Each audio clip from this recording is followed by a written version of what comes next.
ತಮಿಳುನಾಡಿನಲ್ಲಿ ಧಾರಾಕಾರ ಮಳೆಗೆ ಜನಜೀವನ ಸಂಪೂರ್ಣ ಅಸ್ತವ್ಯಸ್ತಗೊಂಡಿದೆ. ಅದರಲ್ಲೂ ತುತುಕುಡಿಯಲ್ಲಿ ಪ್ರಮುಖ ಪ್ರದೇಶಗಳೇ ಜಲಾವೃತಗೊಂಡಿವೆ. ತಮಿಳುನಾಡು ಪ್ರವಾಹದ ದೃಶ್ಯ ಡ್ರೋನ್ ಕ್ಯಾಮೆರಾದಲ್ಲಿ ಸೆರೆಯಾಗಿದ್ದು ಜಲಪ್ರಳಯದ ಭೀಕರತೆಗೆ ಸಾಕ್ಷಿಯಾಗಿದೆ.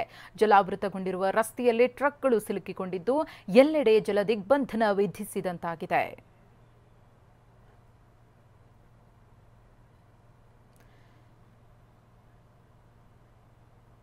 ದೃಶ್ಯಾವಳಿಗಳಲ್ಲಿ ಗಮನಿಸ್ತಾ ಇದ್ದೀರಿ ತಮಿಳುನಾಡಿನ ಪರಿಸ್ಥಿತಿ ಹೇಗಾಗಿದೆ ಅಂತ.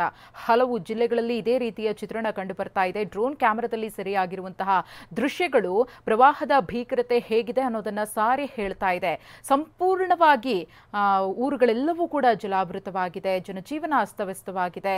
ಇದೊಂದು ದ್ವೀಪದಂತೆ ನಮಗೆ ಕಾಣಿಸ್ತಾ ಇದೆ ಡ್ರೋನ್ ಕ್ಯಾಮೆರಾದಲ್ಲಿ ಸೆರೆಯಾಗಿರುವಂತಹ ದೃಶ್ಯ.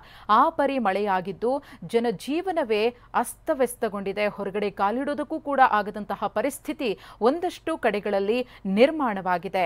ಇನ್ನು ಮತ್ತೊಂದು ಕಡೆ ತಗ್ಗು ಪ್ರದೇಶಗಳ ಜನರು ಪಡಬಾರದಂತಹ ಪಾಡ್ಪಡ್ತಾ ಇದ್ದಾರೆ.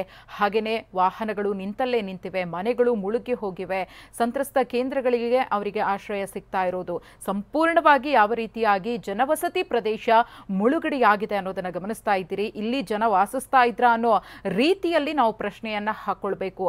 ಅಂತಹ ಪರಿಸ್ಥಿತಿ ನಿರ್ಮಾಣವಾಗಿದೆ. ಟ್ರಕ್ಗಳು, ವೆಹಿಕಲ್ಸ್ ಎಲ್ಲವೂ ಕೂಡ ನಿಂತಲ್ಲೇ ನಿಂತಿವೆ.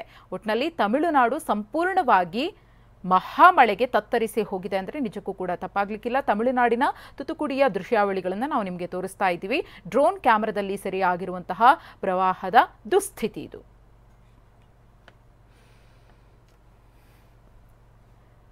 ತಮಿಳುನಾಡಿನಲ್ಲಿ ಸುರಿದಂತಹ ಧಾರಾಕಾರ ಮಳೆಯಿಂದಾಗಿ ತಮಿಳುನಾಡಿನ ಅನೇಕ ಭಾಗಗಳಲ್ಲಿ ಇದೇ ರೀತಿಯ ಚಿತ್ರಣ ಕಂಡುಬಂದಿದೆ. ಮನೆಗಳು, ತಗ್ಗು ಪ್ರದೇಶಗಳೆಲ್ಲವೂ ಕೂಡ ಮುಳುಗಿ ಹೋಗಿವೆ. ದ್ವೀಪದ ರೀತಿಯಲ್ಲಿ ಅದು ನಮಗೆ ಭಾಸವಾಗ್ತಾ ಇದೆ. ಇಲ್ಲಿ ಜನ ವಾಸಿಸ್ತಾ ಇದ್ರ ಅನ್ನೋ ಪ್ರಶ್ನೆಯನ್ನ ನಾವು ಹಾಕೊಳ್ಬೇಕಾಗುತ್ತೆ. ಮಹಾಮಳೆಗೆ ಜನರು ಹೈರಾಣಾಗಿ ಹೋಗಿದ್ದಾರೆ. ಒಂದಷ್ಟು ಭಾಗಗಳಲ್ಲಿ ಇದೇ ರೀತಿಯ ಚಿತ್ರಣ ಕಂಡುಬರ್ತಾ ಇದೆ. ವಾಹನಗಳು ಮುಳುಗಡೆಯಾಗಿವೆ. ಜನರು ತಮ್ಮ ವಸ್ತುಗಳನ್ನು ಕಳ್ಕೊಂಡಿದ್ದಾರೆ. ತಮ್ಮ ಜೀವನವೇ ಬೀದಿಗೆ ಬಂತು ಅಂತ ಕಣ್ಣೀರನ್ನ ಹಾಕ್ತಾ ಇದ್ದಾರೆ. ಅಲ್ಲಿನ ಪ್ರವಾಹದ ದುಸ್ಥಿತಿ ಹೇಗಿತ್ತು, ಯಾವ ರೀತಿಯ ಸಂಕಷ್ಟಕ್ಕೆ ಆ ಭಾಗದ ಜನ ಸಿಲುಕಿದ್ದಾರೆ ಅನ್ನೋ ಚಿತ್ರಣವನ್ನ ನಿಮ್ಮ ಮುಂದೆ ನಾವು ಇಡ್ತಾ ಇದ್ದೀವಿ. ಡ್ರೋನ್ ಕ್ಯಾಮೆರಾದಲ್ಲಿ ಸಂಪೂರ್ಣವಾಗಿ ಆ ಭಾಗ ಅಂದರೆ ತುತುಕುಡಿ ಭಾಗದ ಜಲಪ್ರಳಯದ ದೃಶ್ಯ ಸೆರೆಯಾಗಿದೆ.